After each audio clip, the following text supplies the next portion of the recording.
Palestinian officials say an Israeli strike on a school where displaced people were sheltering in the central Gaza Strip has killed at least 17 people.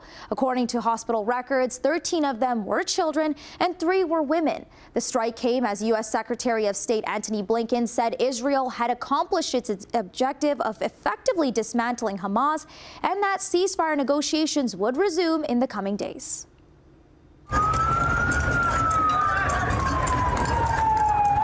According to the hospital that received the casualties, many, including children, were killed in the Israeli strike on a school in Gaza's Nuseirat refugee camp today.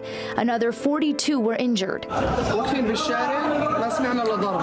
According to an eyewitness who did not give his name, all those impacted by the strike were either women or children. The Israeli military said it had hit a Hamas command and control center housed in a compound formerly used as a school in the area.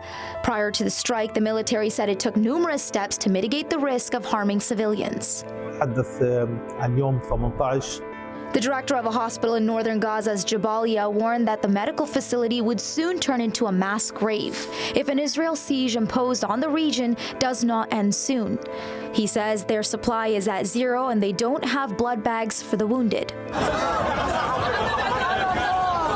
Meanwhile, chaotic scenes unfolded as crowds of people gathered in front of a bakery in Gaza in an attempt to secure bread for themselves and their families.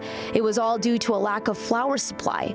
Getting enough food to Gaza's 2.3 million people, almost all of whom have been displaced, has been one of the most fraught issues of the war. Aid agencies have renewed their warnings of widening malnutrition and the danger of famine.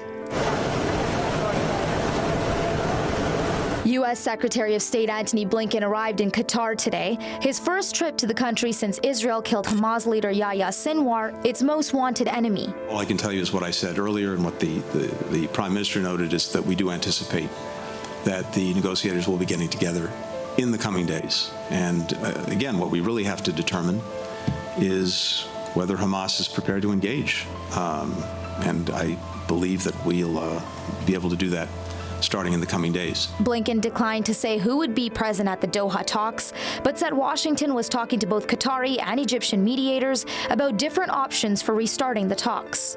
Qatari's PM said Israeli officials were set to travel to Doha for the upcoming talks, and he expected negotiations to pick up on a proposal discussed in the last round of talks. He added that officials met with Hamas's political office in Doha.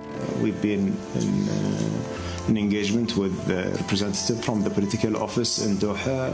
We had some meetings with them the last couple of days. I believe that until now there is no clarity what will be the way forward or the clear position. Hamas has not yet named a successor to Sinwar, who was appointed leader after Israel assassinated the former chief in July.